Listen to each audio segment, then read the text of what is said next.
We're from the town with the great football team.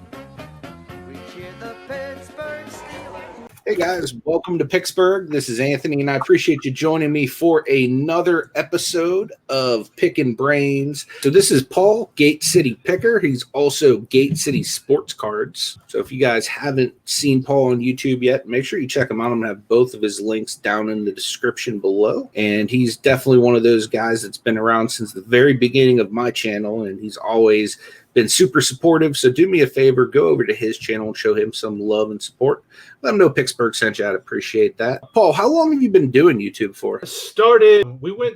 Wife and I went to a resellers meetup, probably, I want to say early 2019. And kind of on the way down there, we were just kind of talking about it. And like, you know, this would be kind of a cool first video to do, because we always kind of played around like, you know, hey, put this on YouTube thing. And I think like at the reseller meetup, we just decided, hey, you know, let's just make our first video and see what happens. So I believe it was like March or April of 2019. So it's only been just more than a year now. What made you choose the name Gate City Picker? Where I live in North Carolina, it's always kind of had the acronym, or the kind of like, you know, Pittsburgh's the Steel City. The next major city to where I am is always been known as the Gate City from the north to the south. Okay. I don't know how it got that name. I'm not originally from here.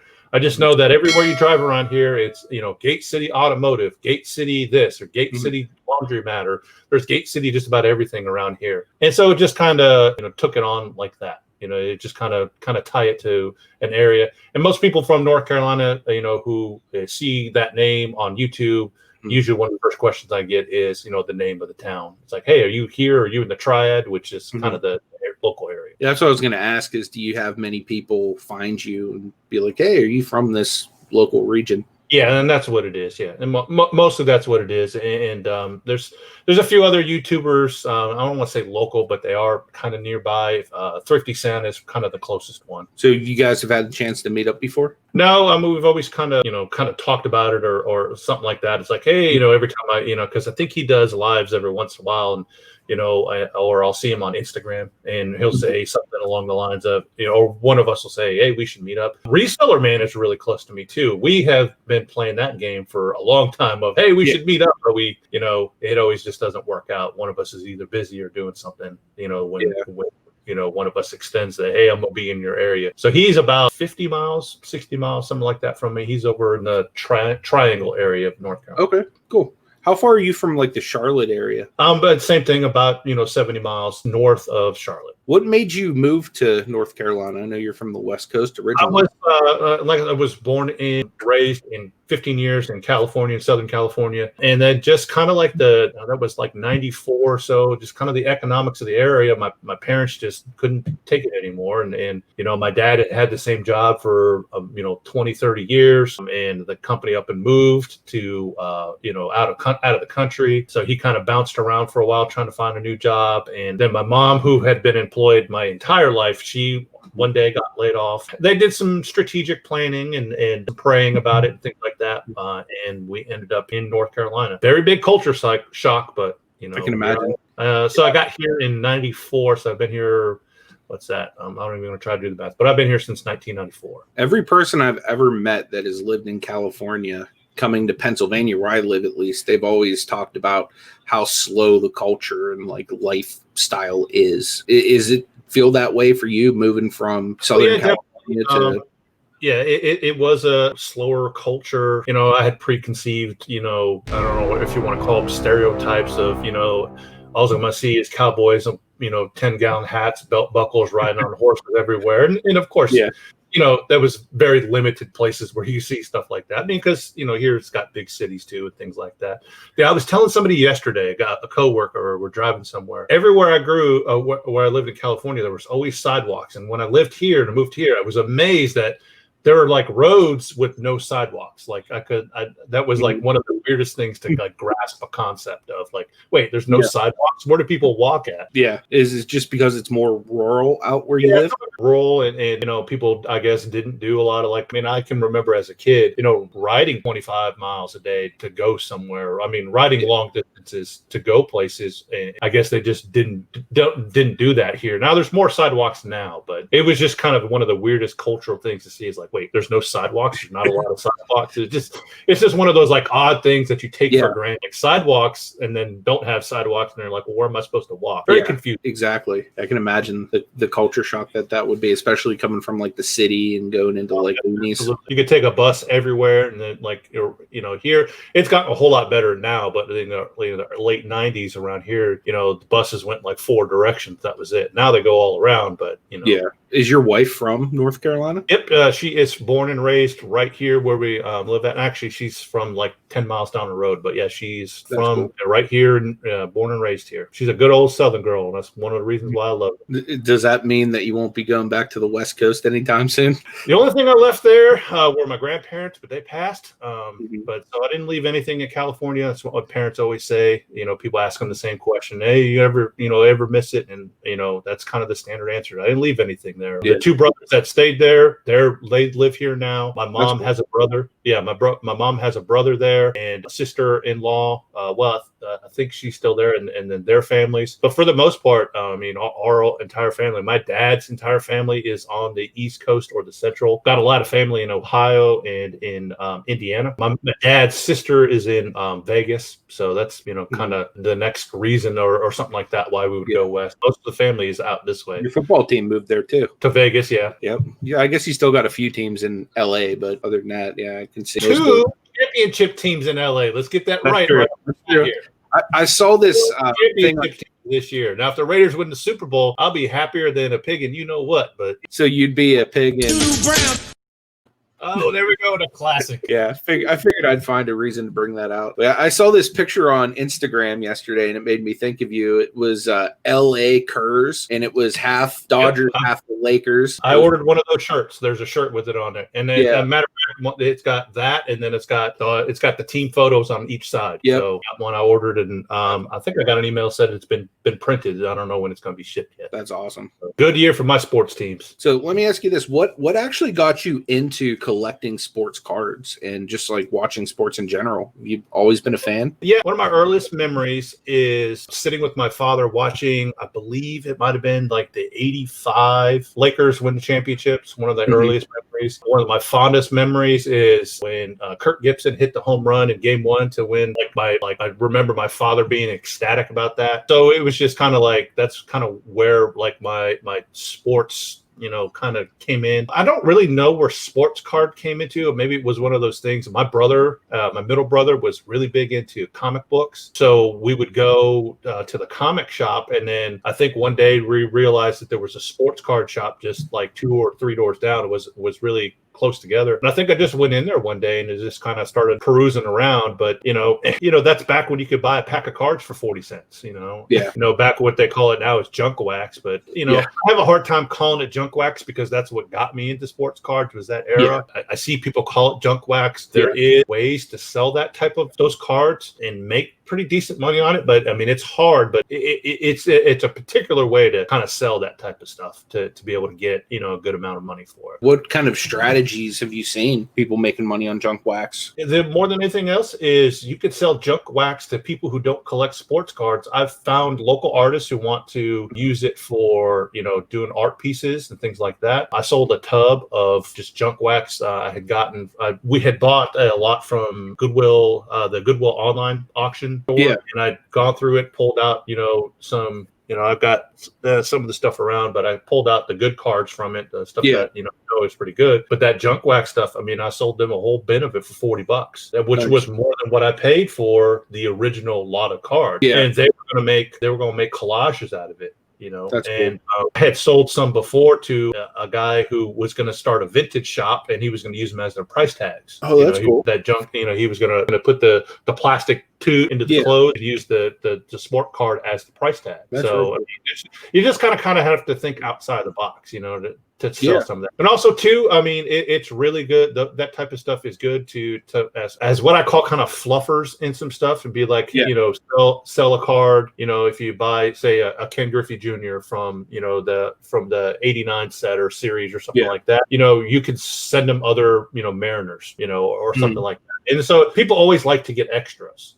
And so I usually kind of like tend to I don't have any now because like I said, I just sold that big tub of stuff for $40, but I do have some, I don't know, it's not necessarily junk wax now, but some of the, stuff I buy now, some of the less valuable ones, I make team sets with, and I have one of the eBay store that has my cards in it. It's one of my listings, team sets, and I sell 25 cards for $10, and I've sold a few, I actually sold some 2 sets, which is 50 cards to a guy in Australia of the Yankees. I don't know why, but he bought two lots of cards all the way in Australia. That's awesome. But I mean, it's one of those things that when you see stuff, it's not pigeonhole and saying, well, only card collectors buy sports cards. Okay, who else would buy sports cards? You got to kind of think that way too. And do you two still blame me? I blame you for finding the auctions because you're the one who put me up on Deafness and all the auction people that I have come to find. Me personally, I'm not necessarily like when I originally got into the hobby. It wasn't really about investing, like my PC is full of junk cards that probably nobody would collect. It's just like if I see a card and I like it, I'm going to hold on to it. Now, I mean, I'm not going to lie. Like I got a couple Zions in there for later on down the road. I've got a Ty Cobb that, I luckily came across, many, many years ago that, at some point in time, I will sell that for some extra money. But my PC, it sits right up here. I mean, it's mostly filled with just players I like, not necessarily, I mean, a lot of it is base, and some inserts. But that's the other part for me is that like if I buy a box of cards, I pull out what I want, and the rest of them, most of the stuff that I sell is to buy more cards that I want. That's kind of where I'm at now. I just got into it because I just liked sports cards, and and it's a hobby. That's how I got into eBay. I was selling cards on eBay, and that's how I got into the actual kind of reseller market and reseller game, and that's where I kind of cut my teeth on. I entered in a very similar way because with me it was Pokemon cards and video games. So I collected sports cards growing up, but I got out of it for years and years, and then when I got right back into it, and it was just like off to the races. And I think and it's kind of odd. I probably would not got back into sports cards. I stopped buying cards 8-10 years ago, a while ago, and I would not have gotten back into cards if it wasn't for the pandemic. I probably wouldn't have. It just became one of those things of sourcing opportunities, and you and I have talked about this before, and it's been a kind of a hot topic, early on. But sourcing opportunities, you couldn't go to thrift stores. People weren't having yard sales.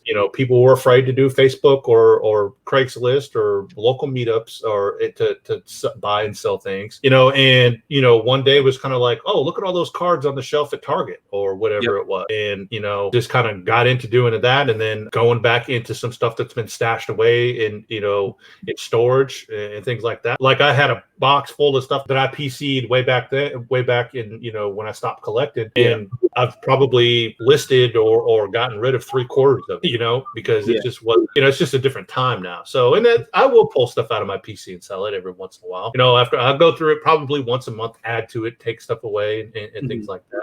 But that's how I got back into cards. It's not necessarily because of the hobby. It's just that it was a sourcing opportunity, and I was gonna, and it necessarily wasn't to buy the box and sell the box. It was to buy the box, open the card, sell the cards. Well, man, that's a nice card. Oh, that's a Dodger. I'll keep that one. Oh, that's a Laker. I'll keep that one. And before you know it, the PC has gotten bigger than it was before. The original PC is mostly gone. PC means personal collection. So, but the PC's kind of grown more, and I've been kind of real disciplined too. Like I don't buy cards unless I sell cards. So whatever I sell on my sports card store, I put back into buying, another box of cards, another pack of cards when I can find it. Things like that. Yeah, that's really smart, man. I've kind of put myself on based on what I sell on eBay, I'll get myself at least one investable card a week that I am putting in a safe for my wife one day. Kind of like a 401k that we've talked about before, right? Just so God forbid something ever happens, she's set, she has X amount of money for whatever expenses she needs. So that's kind of what I've been doing with my collection. But I also have boxes that are like this that I've gotten from like Walmart's or Target's or something like that. And I actually go through those, and like I have one set aside that just has Cavaliers, one set aside that just has Steelers. And then my Pirates and Penguins are a little bit smaller because I don't like them as much as I do the Steelers and the Cavs, but I still like them a lot. So they each fit into like one of those boxes. So those are like my PC. So like anything to come across that's not a duplicate of any of those teams, just automatically go in one of them boxes. And then I'm the same way with Dodgers and Lakers and Raiders. Like I'll PC the base card, one of them, and the rest of them goes into the team sets or something like that. So. Yeah, I do the exact same thing.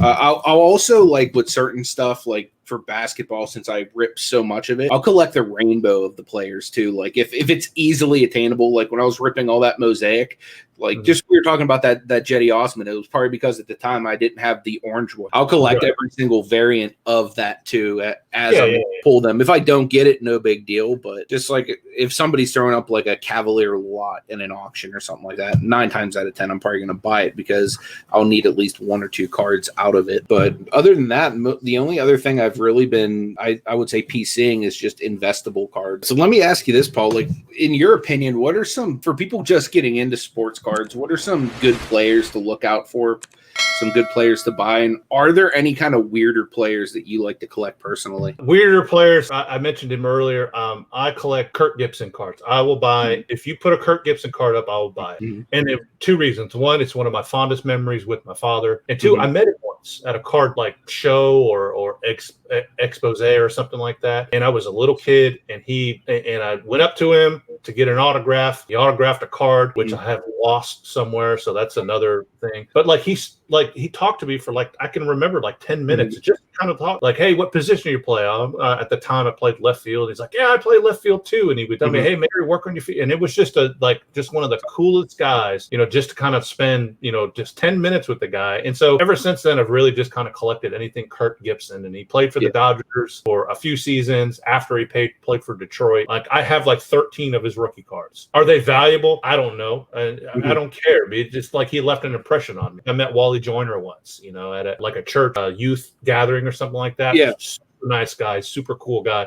Wally Joyner, was he a really good baseball player? I mean, not all that great, but it's just a fond memory. And so same thing. If I run across the Wally Joyner, I'll probably pick it up. But I think when it comes to like players, like I think it's one of those things of like you got to know what kind of card buyer are you? Like if you're the investor, then you want to look for 1st or 2nd year cards of good players. Players that have made an immediate impact. Some that come to mind right off. In basketball, of course, there's Zion currently right now and things like that. Because his cards are going to go up as long as he continues to progress in the manner of the trajectory that they have. Luka's another one. Like if you're an investor, those are the types of cards you're looking for. Players like right now in baseball, Randy Arozarena cards are just, I sold 5 today. I sold 5 Randy Ariza cards today. Now, who was Randy Ariza 6 months ago? Nobody knew, but he was the guy that hit 10 home runs in the playoff, and with just the boxes of cards that I just have laying around, I went through and found every Randy Arozarena card I could and put them up, and they have all sold within a week because he's a hot player right now, and so it's kind of one of those things. It's like, if you want to be an investor, you have to also invest in the sport. You have to know, you can't just, look on eBay and say, oh, let me find the hot player on eBay. Like you got to spend some time investing in the sport. Like right now, I'm not all that versed in like the rookies that are on a upward trajectory in football. I haven't really been paying much attention to football other than our fantasy league that we're in, you know what I mean? Yeah. Or something like that. I've been, watching, I've been, of course, paying attention to the Raiders, but as far as like, investing in the time to learn about the new players this year, it's not something I've been done. But when it comes harder with football too, because there's so many more players and only like a small portion of positions actually get like the love, like investment. Well, that's true too. Yeah. So again, like who to look for all depends on what type of collector you want to be. Like me, like I said, I collect certain players, like and things like that. Like I collect Kirk Gibson, I collect Mike Trout, and I collect all Dodgers. And when it comes to baseball, and then I collect Yelich. Just because I like those players, I like their style play, I like they are. And I collect them just to have them to keep them in my PC. When it comes to basketball, I just mainly collect Lakers. That's all it is. I don't really go outside of collecting anything outside of Lakers. Like I have a Kevin Garnett rookie card. I think I got it in a pack one day, many years ago. And that's about all the Lakers that I hold on to. And of course I've got a couple Lukas and a couple Zions that came in some mosaics and some other things. Yeah. It's just because like I paid attention to basketball and things like that. And in football, mainly, I collect Raiders. that Raiders and Luke Kuechly and McCaffrey. Those are the cards I do in football. Mm-hmm. So, and it's just because that's just what I like to do.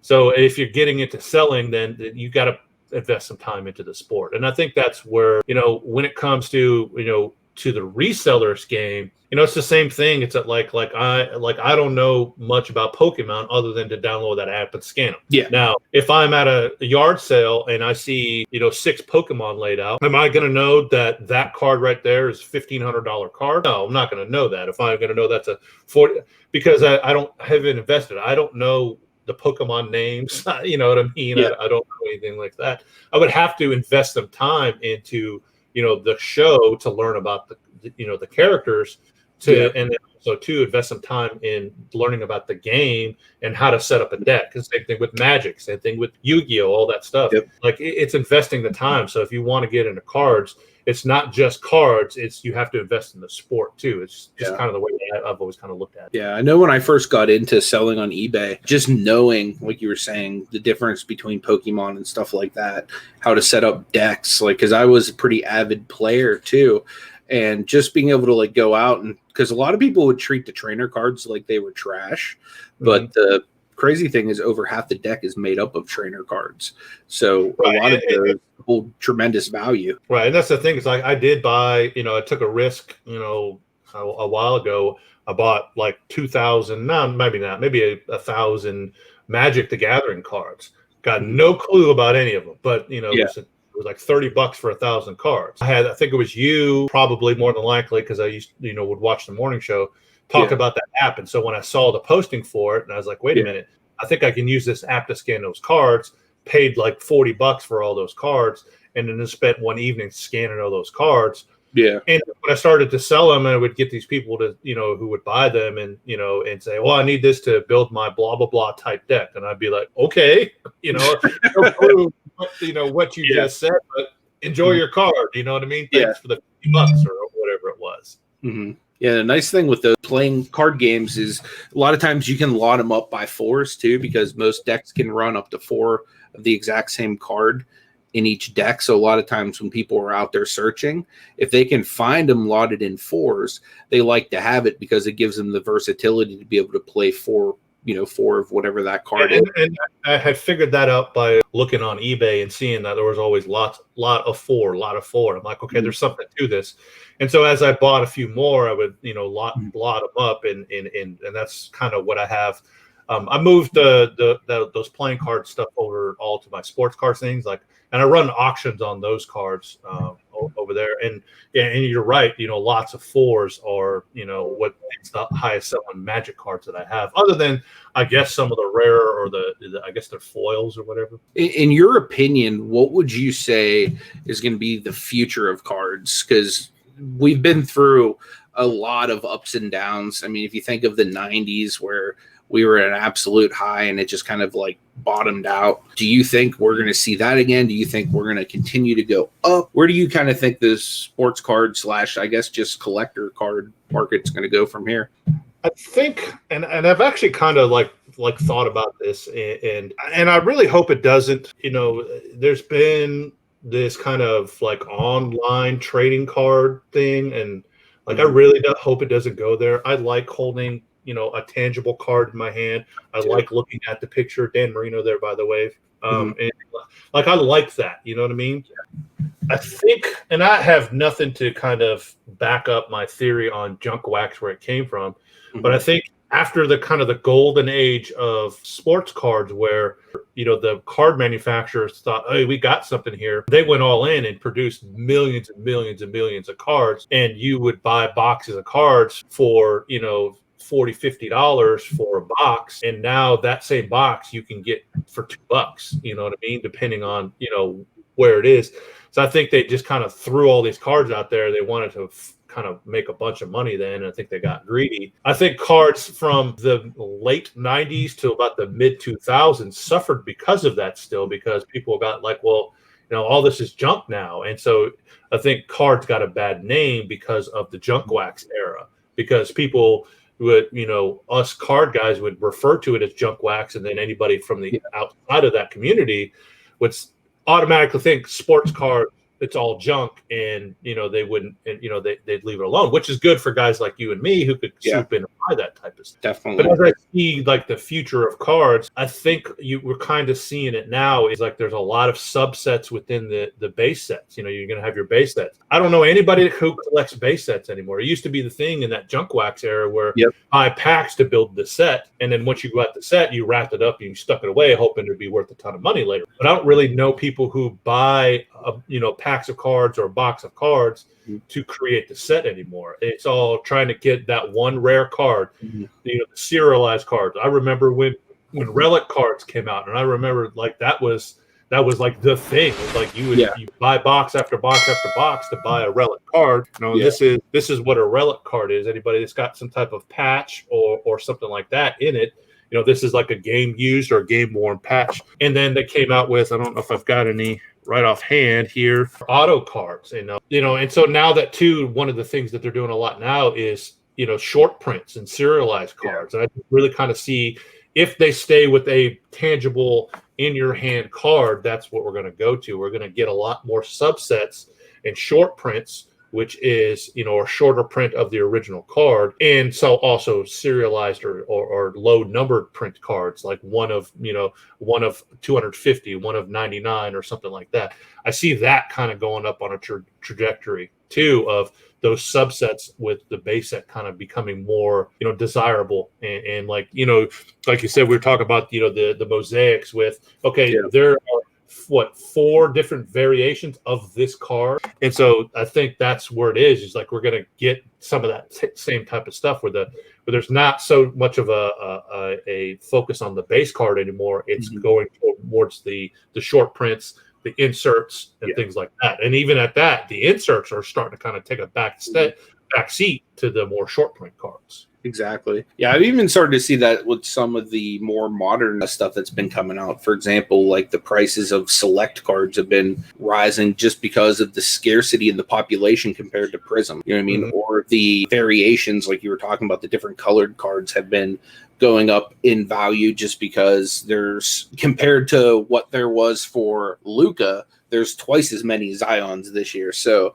there's a lot of people that are in it for investment purposes and for the long-term flip or even short-term flip that are trying, like you said, to go for those other types of parallels and stuff like that, just to have a little bit of a leg up on the competition, since some of the stuff has, been not mass produced like it was, but definitely double and triple what it has been in the past year and two. Yeah, but I think in that era where they were mass produced, I mean, you were looking at Upper Deck, Donruss, Topps, Bowman, Score, and so you had 5 or 6 different companies all producing cards. Whereas now, I think there's it's like Upper Deck and Panini, right? I mean, beyond that, I think Bowman is up underneath somebody else now, and then Topps, with Topps, or something like that. So you've got just 3 or 4 manufacturers were back then. There was at least 10 manufacturers cards, and so they've all kind of come. I don't want to say come under one roof, but like those manufacturers have gotten smaller and smaller, and so I think that's why card values are starting to kind of to rise again. Definitely. So, and I think the double-edged sword of that now too is that if you do look at card YouTube channels, one of the things about this hobby that is become a big pain, and Anthony and I talked about this earlier, is it's very, very hard to find retail boxes on the shelves now. I mean, there will be times where you'll go, weeks and weeks and weeks and not seeing a single box on the shelf because people are showing up at opening time of the local retailers and buying out the entire shelf to find those short print variations and things like that to, sell them, or, more times than not sell them. There's some of those guys are doing it to put stuff into their collection, but, and so it's kind of getting resellers in, our other community, a bad name because, I showed you a box of cards that I bought the other day. Well, I told you what I paid for it. Well, I can put it online right now and get almost triple for that. But I don't want to do that because I want the cards that are in the box, because that's the type of collector that's the type of card buyer I am. But if I wanted to, I could sell one of those cards for triple, one of those boxes, for triple. And so it's making it kind of hard for guys like her just in the hobby just to collect the cards. To do it. And I understand both sides too, because obviously as a reseller, it's like you want to be able to, if you want to go and just grab boxes and flip them that way, you want to be able to do that.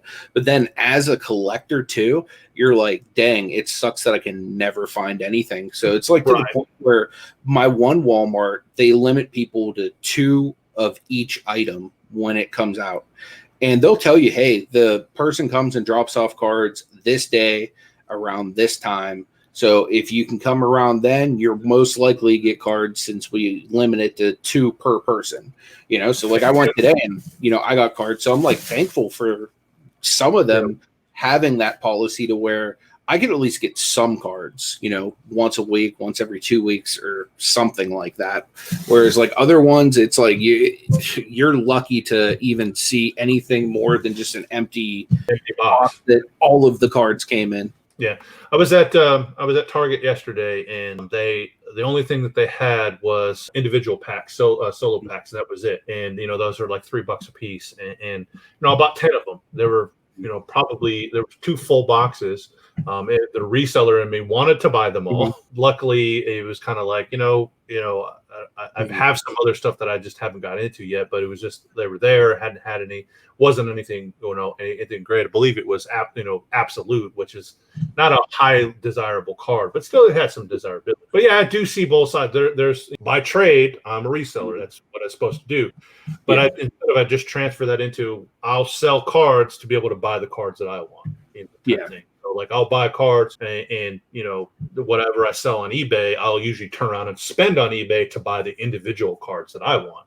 Like, I'm looking for, right now I'm buying rookie cards of Dodgers and Lakers and Raiders. Like I'm, looking for, I still ain't found one that's within my price range for a Josh Jacobs auto. I don't think he's autographed a whole lot of cards too, because I ain't finding. Another one, I want an Alex Caruso auto. I don't think he's autographed a single card. Nobody really knows. There's a few people who know who Alex Caruso is, but he didn't autograph a whole hell of a lot of cards. So it's been real hard to find those. So. Dude, they're like $150 for like an Alex Caruso auto. Me and Nate actually were looking at his autos during the playoffs. Oh yeah, they're up there. So I'm hoping to hit one day. I'm hoping to, what's that Nate calls it, snipe it late at night, be up late at night, catch somebody slipping. Yeah, that would be awesome.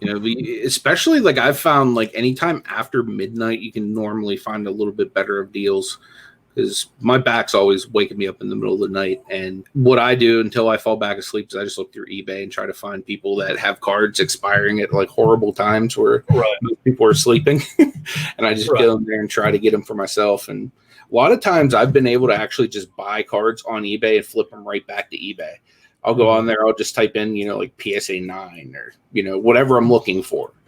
You know what I mean? Like a few weeks ago, I went and bought 3 PSA 9 John Morants for like the price of 1.5. You know what I mean? So I figure like the very worst case scenario, I get 1 jaw for free and I'm making some profit. Is there anything that you would like to promote before we end this episode? Well, the only thing is that I've always kind of said when it came to my YouTube channel, I like it to grow organically. If you like my stuff, give me a subscribe and all of that good stuff.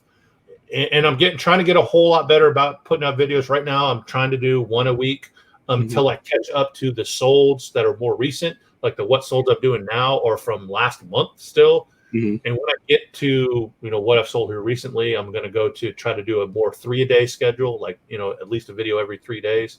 So, kind of my YouTube stuff. I have a second channel, which is my Gate City Sports Cards, where I do just box opening, pack openings. I just thought like reseller content and sports card content should be kind of separate. I don't want to say there's not a crossover there, but I just think that 2 different communities, and I kind of want to keep them separate. I don't have very many subs over there, and I want to get to a point where, like we were talking about earlier, of doing sports card auctions on YouTube. And I want to get there, but I can't do it with 12 subscribers. You know what I mean? Because I'll put a banger up, and it's a $100 card and get $5 for it. So, so I would like for both of my channels just to start growing. And I know that I got to put out content, and I've been trying to I'm right after this. I'm gonna jump over to editing my last what sold video. I like to get them out on Thursdays, but my work was really crazy week, so I wasn't able to get one out. But just promote my channel, trying to get some more subs. Cool. Yeah, and I'm going to link both of your channels down below. So anybody that's watching this, make sure you go and check out Paul's channels. You'll definitely find a wealth of knowledge, not only in sports cards, but in reselling. Highly recommend this guy. He's definitely one of the first two people I brought on the show for a reason. It's because I, believe in him, and he's a good friend of mine. So definitely, if you haven't already, make sure you check out Paul. I'd really appreciate it. Thanks a lot, guys. Thanks for listening or watching. And Anthony, I'd just like to, again, thanks for having me on. It's a real honor to be I guess this would be episode 2 or episode 2. Like I think when you announced this thing, I thought, Pickin Brains. I said, well, Nate'll be the first guest. And I thought that 2 other people would be ahead of, 2 other people before you would even ask me. So when you messaged me today, I was like, wow, I think I'm gonna be number 2. So that's awesome. Yeah. Other than the fact that you become a really good friend of mine, somebody communicate pretty occasionally and share some stuff with, and so I really appreciate your friendship. And whoever thought you could actually gain friends online, just people you haven't met yet, so it's just been an honor to be a friend of yours and likewise do our local, do our little closed hangouts and things like that. So just to really appreciate your friendship.